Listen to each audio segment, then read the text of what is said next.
Hello everyone, and welcome to this week's edition of Fabulous Friday Hymns. Every single Friday while we're in Corona quarantine, I will be sharing with you one of my favorite hymns. And this week's hymn is a favorite of many people. It's Joyful, Joyful, We Adore Thee.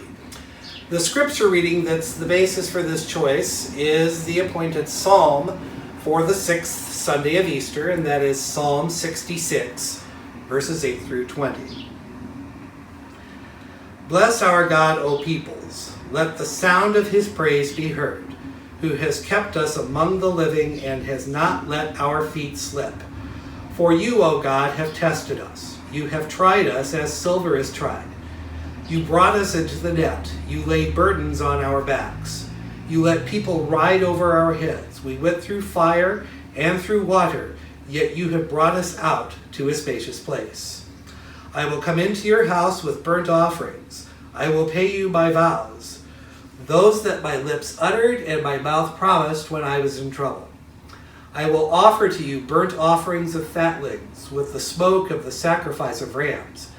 I will make an offering of bulls and goats. Come and hear, all you who fear God, and I will tell what he has done for me. I cried aloud to him, and he was extolled with my tongue. If I had cherished iniquity in my heart, the Lord would not have listened.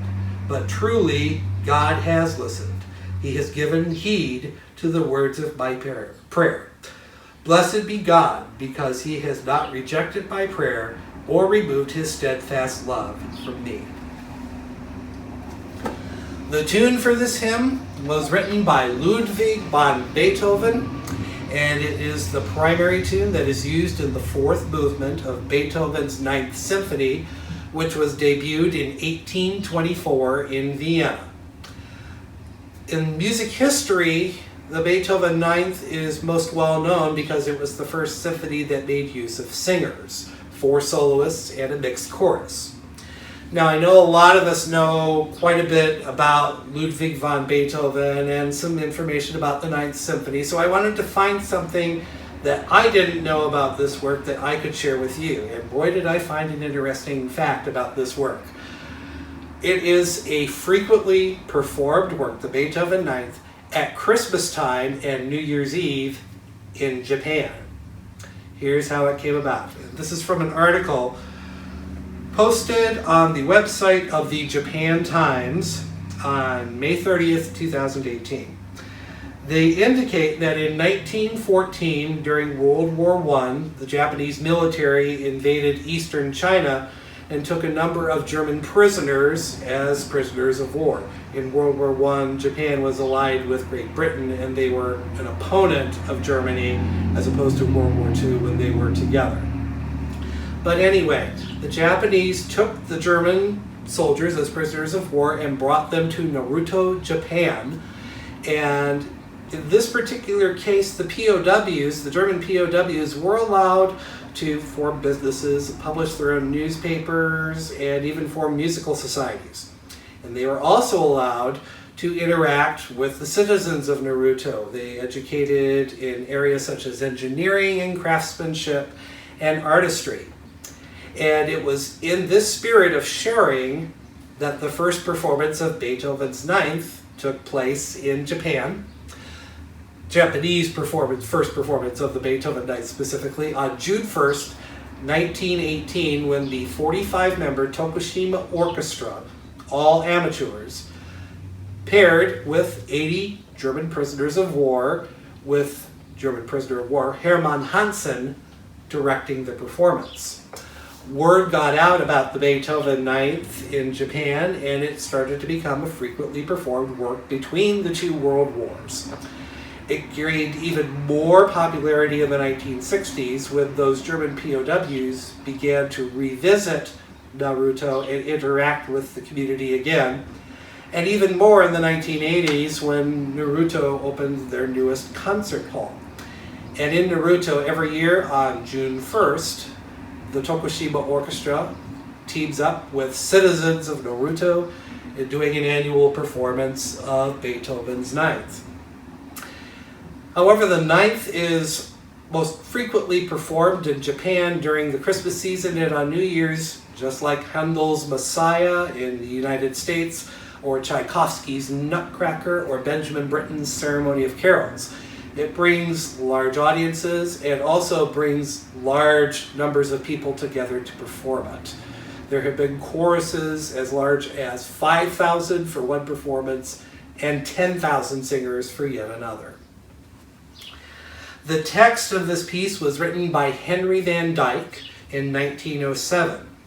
Henry Van Dyke was an American author, educator, and clergyman. He was a graduate of the Princeton Theological Seminary in 1877 and then served as a Presbyterian minister and educator for nearly 25 years.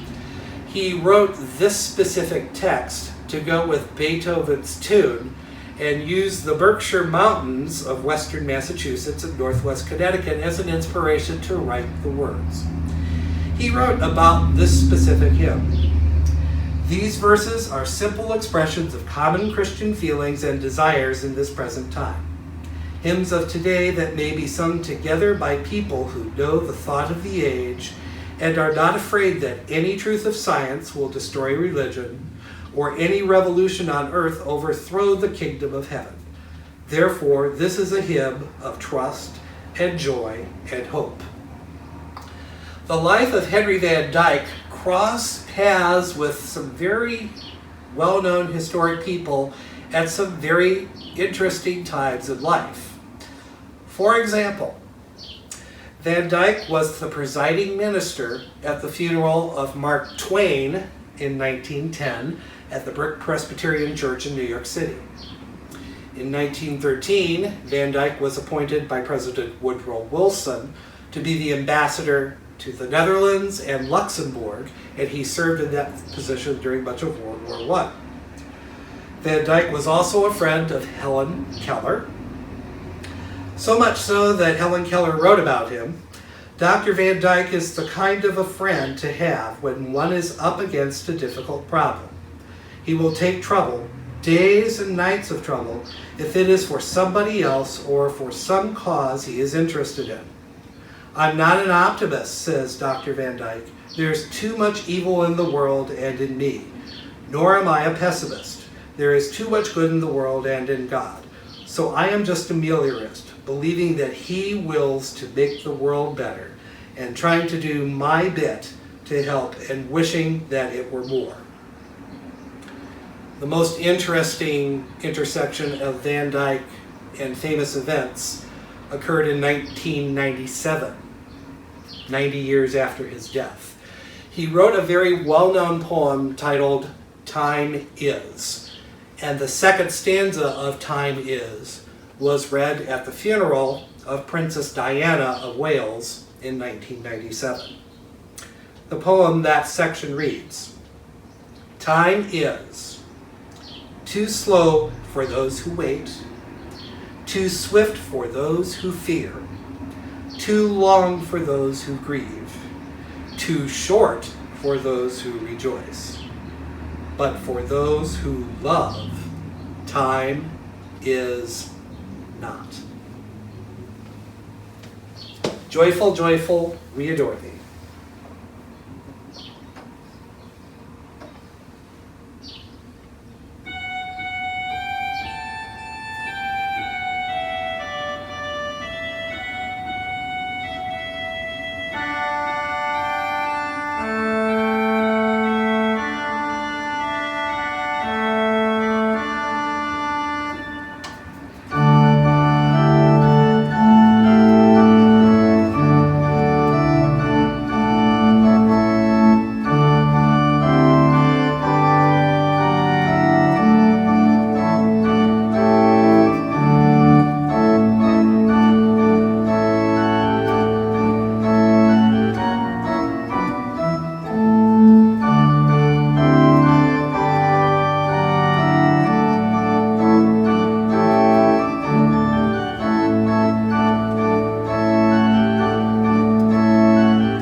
forward to seeing all of you again next weekend for yet another fabulous Friday hymn.